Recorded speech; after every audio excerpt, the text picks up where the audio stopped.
Chapter 1: The Invisible Ceiling. Listen, kid. You know that feeling? You're busting your ass every single day, punching the clock on time, staying late until the sun's long gone, shoving a lukewarm sandwich down your throat on a crowded bus because that's your breakfast. Then you look over and see the VP's son. He just started, he barely knows how to open an Excel sheet, yet he's pulling up in a supercar that would cost you 30 years of salary, provided you didn't eat or drink for a single day of those 3 decades. Your first thought is probably, damn, this world is rigged. Well, newsflash, it is. It always has been. Today, I want to talk to you about a term that sounds like dry academic jargon, but is actually the thing draining your lifeblood every day. It's called vested interests. What does that actually mean? To put it bluntly, it's the people who already grabbed the good seats in society. They sit there like high-powered vacuums, endlessly sucking up wealth and resources. And the kicker? Once they're settled in, they lock the back door behind them so nobody else can climb up. That's why society feels so stagnant. The rich stay rich, and the poor stay stuck in a loop, chasing the same few pennies. You want to climb the ladder? Sorry, the ladder's been retracted. Chapter 2: The Pyramid X-Ray. You might think society is too big to wrap your head around. Millions of people, thousands of companies. How do you see the structure? Try this. Close your eyes and imagine society as a cluster of pyramids. Every industry is its own pyramid. At the very peak, you've got a handful of people holding all the power, the money, and the connections. The middle section is the so-called elite. And the vast majority, including you and me, are at the bottom, acting as the foundation. Look around. What are the industries every country must have? Big banks, insurance giants, energy providers, real estate moguls, massive supermarket chains. These are the Great Pyramids.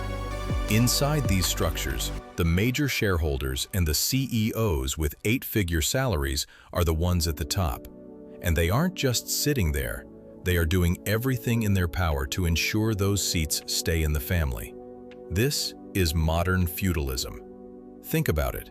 The mogul's son gets sent to an Ivy League school since he was a kid.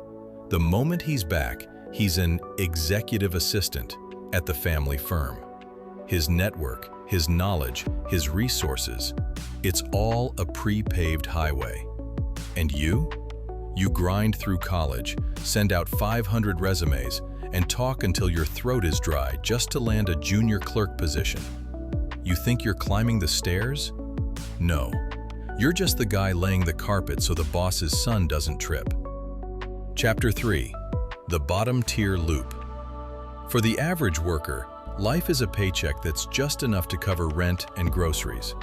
What do you leave your kids? Likely just average opportunities and an average education. Then they grow up and become the next set of bricks at the bottom of someone else's pyramid. It's a closed loop. Is this it then? Is it truly impossible for the bottom to swap places with the top? To be honest, it's incredibly difficult. The people with vested interests aren't stupid. They lobby for laws, they build high barriers to entry, and they use their old boys clubs to keep social mobility at a minimum. But, and pay attention here, I said difficult, not impossible. Inside this rigid structure, there are still 2 narrow paths that can lead you past the guards and toward the summit. Chapter 4: 2 Paths to the Top. Path 1: Entrepreneurship. This is a high-stakes gamble. You aren't trying to climb a pyramid, you're trying to build your own. You either find a way to pull money out of the pockets of the big bosses, or you pull it from the masses. It's brutal. You have to transform yourself into a capitalist. You have to make your company valuable enough to sell it or take it public. You ride the market waves until you stop being the brick and start being the vacuum at the top. It sounds cold, but it's the fastest way into the asset-owning class. Path 2. Finding a new world. Think back. 100 years ago, the new world was the automobile. 30 years ago, it was the internet. 20 years ago, it was mobile apps. Right now, it's AI. Why go to a new world? Because it's still wild territory. The vested interests haven't had time to build their fences or install their locks yet. In the new world, there is no inheritance. There is only who has the best tech and who thinks the fastest.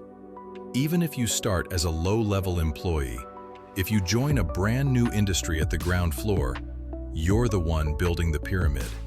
When that industry peaks, you're already at the top. Chapter 5. The Choice.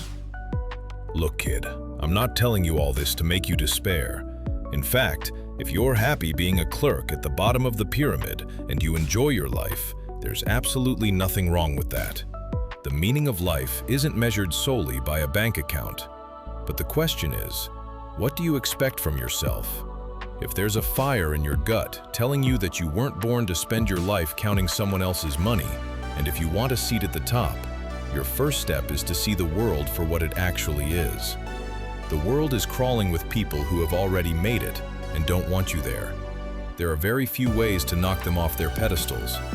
Are you going to keep grinding away in someone else's tower, hoping the boss finds a conscience? Or are you going to open your eyes and look for a new patch of dirt where you can plant your own flag? The sun's coming up. Are you going to hit snooze and dream about winning the lottery? Or are you going to wake up and go find your own ladder? The choice has always been yours.